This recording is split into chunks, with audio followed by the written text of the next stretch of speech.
can! It's over! He's done it again! Unbelievable! Oh, straight into the roof of the net. Nice one. Straight down the middle. So, a good performance from both teams. Hello, you're watching Firstpost. I'm Rupha Ramani. Let's get started.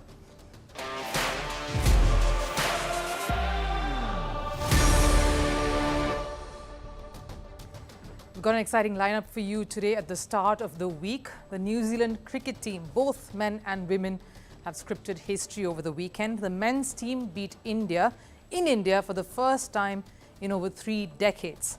What lies ahead now for Team India, and how skewed are the permutations, combinations for qualifying for World Test Championship final? It's a race to the finish. The New Zealand women's team, meanwhile, crossed that finish line last night, becoming T20 World Champions for the very first time. The biggest hero of that win, Amelia Kerr. What makes her tick, and how significant is this win for the Grandma's team? And we wrap up with some news that involves the Italian water polo team. They've been banned for 6 months for their unruly behavior in the Paris Olympics post their quarter-final loss to Hungary, where they verbally and physically abused the referees. All of that heading your way, but first, let's take a look at the headlines. Starting with news from Formula One, Ferrari had a field day at the United States Grand Prix in Austin, Texas. Charles Leclerc won as Carlos Sainz finished second. Max Verstappen managed to secure the 3rd spot, but only after Lando Norris was handed a controversial penalty during the race. Verstappen has now extended his lead over Norris thanks to this in the driver's standings. Over in tennis, world number 1 Jannik Sinner continued his dream run over rival Carlos Alcaraz by winning and beating him in the Six Kings tournament in Saudi. The Italian won the exhibition tournament 6-7, 6-3, 6-3. Sinner was awarded a cash prize worth a record $6 million. That's the largest amount in tennis history. Moving to football and Major League Soccer, Lionel Messi continued his red-hot form at the MLS, scoring a hat-trick during Inter Miami's 6-2 win over New England. With Inter Miami already leading 3-2 up until the 78-minute mark, Messi scored 3 times in 11 minutes to take his tally to 20 goals in 19 appearances for his Miami-based club. And over in the Premier League, Arne Slot became the first Liverpool manager to win 10 of his 11 opening matches after a 2-1 win over Chelsea. Curtis Jones and Mohamed Salah scored in that game. Meanwhile, Manchester City secured a last-minute win over Wolves to bridge that gap with table toppers Liverpool. John Stones' injury time goal gave City a 2-1 victory to stay second with 20 points. And summing it up with news from women's basketball, New York Liberty won their first women's NBA championship after beating Minnesota Lynx 67-62. Jonquil Jones scored 17 points to hand New York the win. This is the first time New York team has won the title in 6 attempts.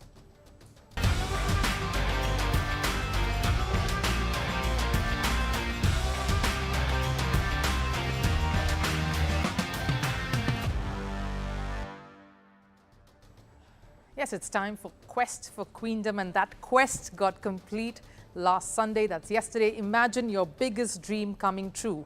You're writing an essay in your school and you say your biggest dream is to win a World Cup, and that becomes a reality. That's the true story of 24-year-old Amelia Kerr, who has grown under the shadows of her seniors and made all of their collective dreams come true. New Zealand beat South Africa last night and claimed their very first T20 World Cup title. Again, we do not want to run parallel narratives here, but picture this: New Zealand men's cricket team crashing out of the T20 World Cup just some months ago, losing to West Indies, in fact, who ousted them in front of their own home crowd. The women's team drove away all those nightmares by beating the West Indies team first in the semi-final to book a spot in the final, and then, of course, beat a spirited South African side to clinch the title. Now, more often than not, these matches become about the seniors in the team, sort of like their last hurrah, the ones for whom the team unites to win it for, a team working to achieve their long-held desire.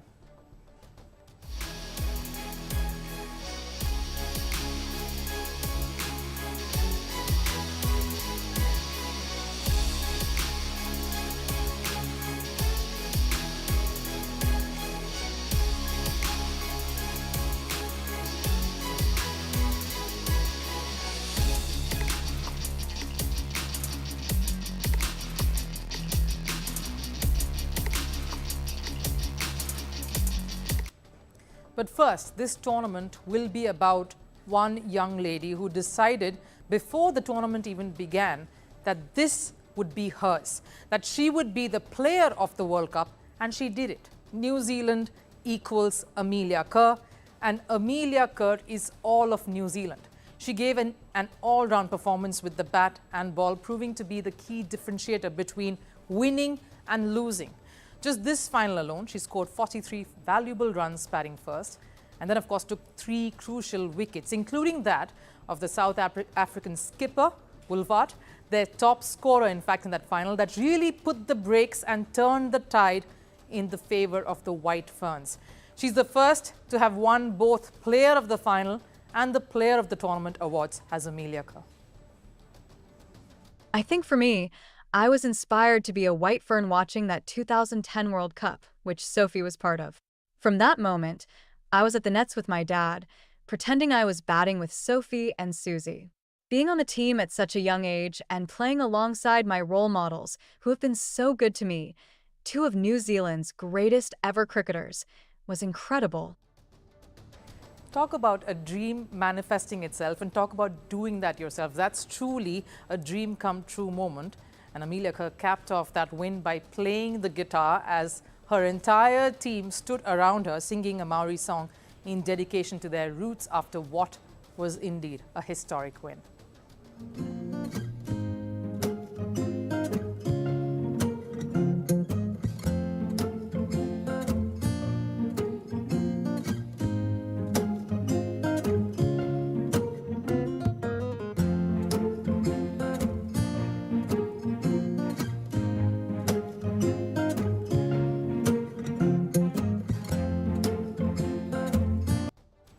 Really, so many heartwarming visuals coming out after that win with all of them together. This was also, in fact, New Zealand's first ICC title since their World Cup win, the Eves I'm speaking about, back in 2000. And to think this was the same side that got into this tournament at the World Cup on the back of a 10-match losing streak. They had come in on their worst possible form. They hadn't won a single game in 10 outings when they hit the World Cup. Suzie Bates jokingly said, "We're the grandmas of the team." These grandmas inspired an Amelia Kerr, who wrote as a kid about wanting to win a World Cup alongside the likes of Suzie Bates, Sophie Devine and Lea Tahuhu, veterans who really defined cricket for New Zealand.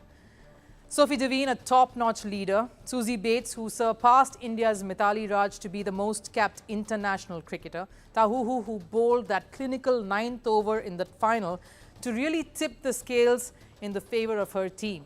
Amelia Kerr and other youngsters like Eden Carson, Rosemary Mayer, to name a few, did it for these self-proclaimed grandmas who finally won a World Cup at the same venue where their male counterparts faltered against Australia just 3 years ago at a T20 World Cup final.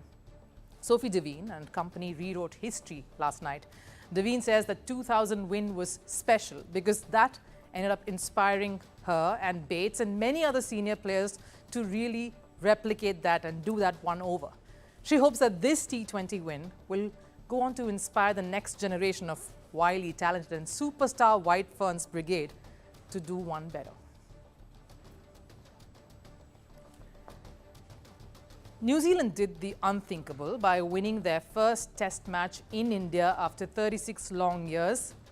The men's cricket team, the visitors, beat India by 8 wickets in that first test of the 3-match series.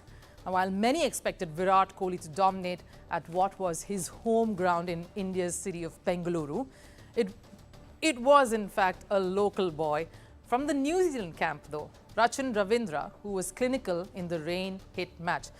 Rachin Ravindra's century in the first innings, especially after India floundered, was critical in getting New Zealand to force a win.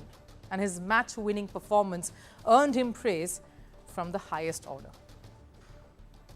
Cricket has a way of connecting us to our roots. Rachin Ravindra seems to have a special connection with Bengaluru, where his family hails from. Another century to his name. So what was the turning point in this test? Well, it had to be that first innings when India got bundled out for 46. That really shifted the momentum in New Zealand's favour.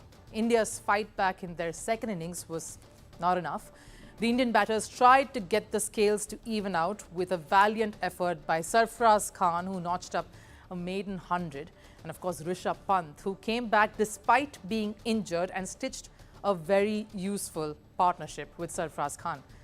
Despite India's fighting second innings display, the internet was divided. Many applauded the positives for India from this test, but a majority slammed Rohit Sharma and his captaincy.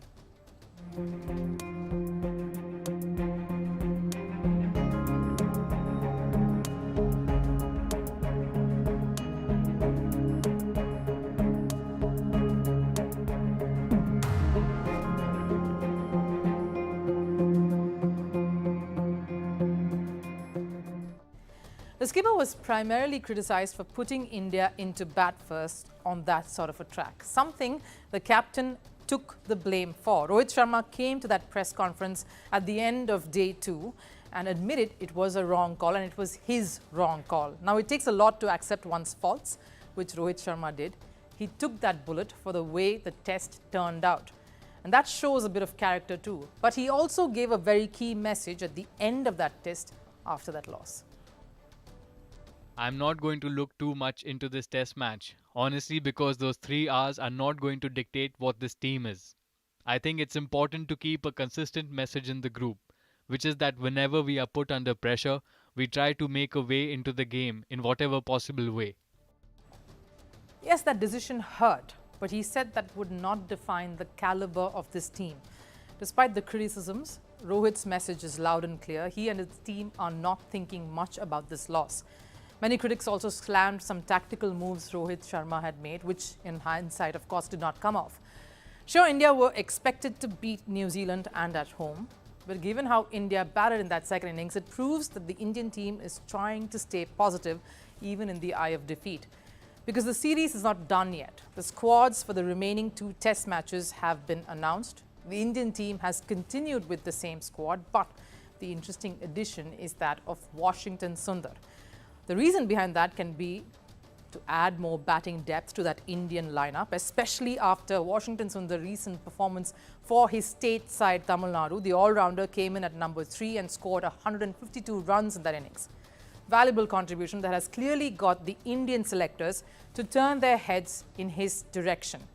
And if added ammunition won't do, and how is this for inspiration? India have a habit of making comebacks, especially when they're down and under pressure.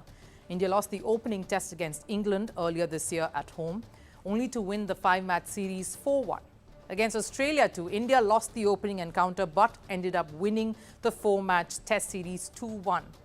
Against New Zealand in 2021 as well, India drew the first game but came right back hard to seal the 2-match series 1-0.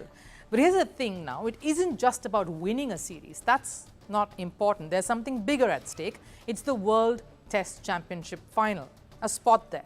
And we keep mentioning how crucial this is because every game matters. Currently, India still hold the number 1 spot in that points table. Now, that points column there is called a points percentage system. It is calculated by multiplying the points earned or lost by 100. The situation for the Indian team has become a little more complicated. Their PCT took a hit post that loss, because of which Australia and Sri Lanka are now breathing down India's neck. Australia are second and Sri Lanka narrowly behind thanks to their recent series sweep over New Zealand. Now, given the loss, India now need to win 5 of their remaining 7 test matches, and those include the 2 coming up against New Zealand and remaining 3 against a team like Australia in their 5-match test series in their own backyard.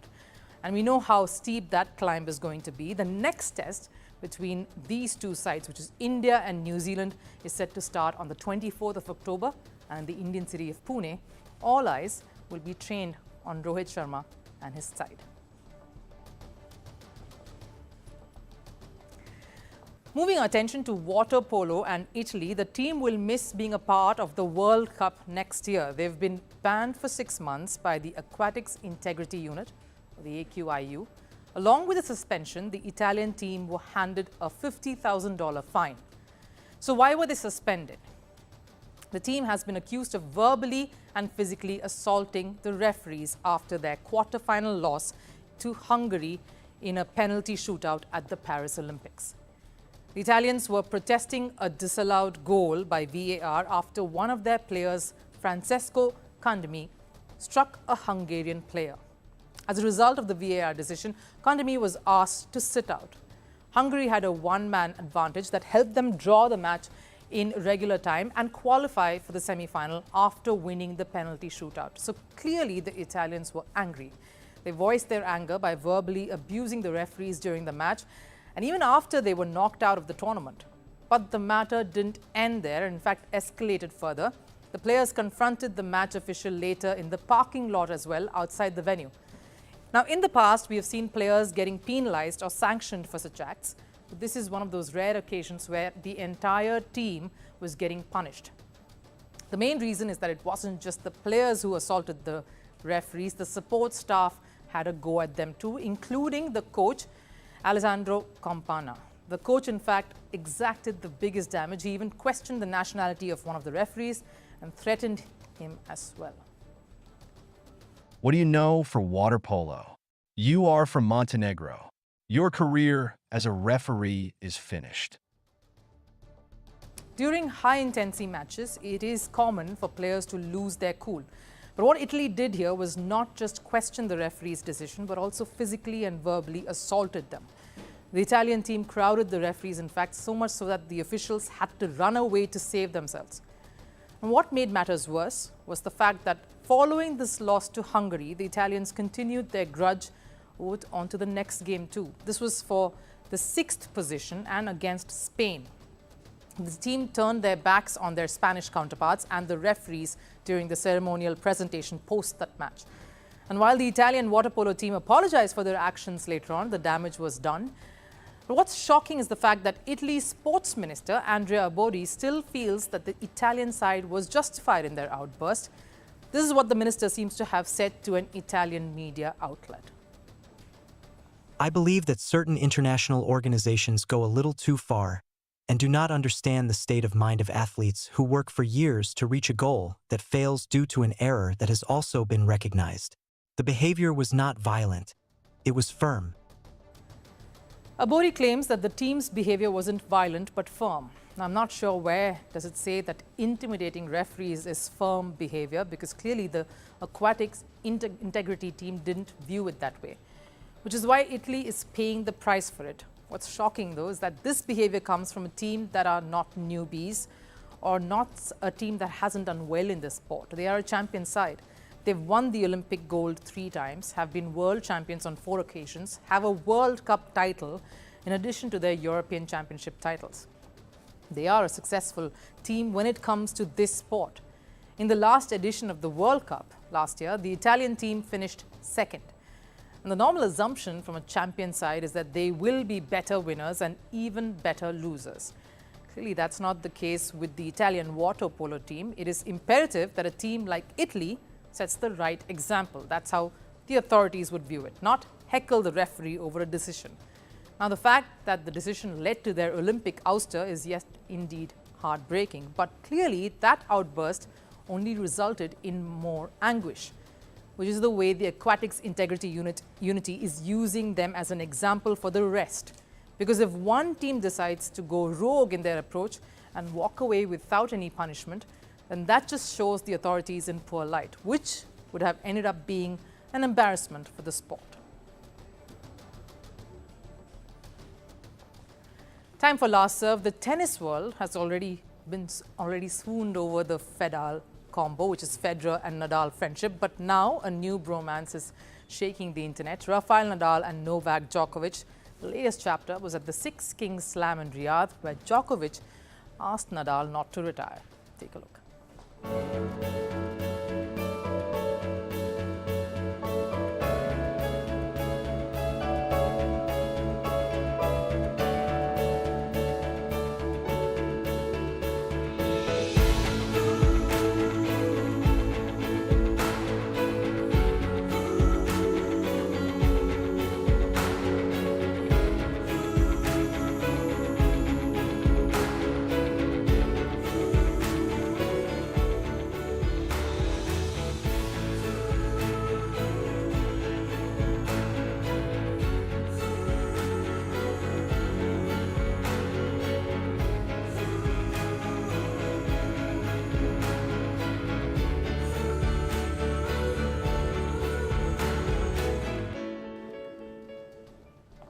That wraps it up here on First Sports.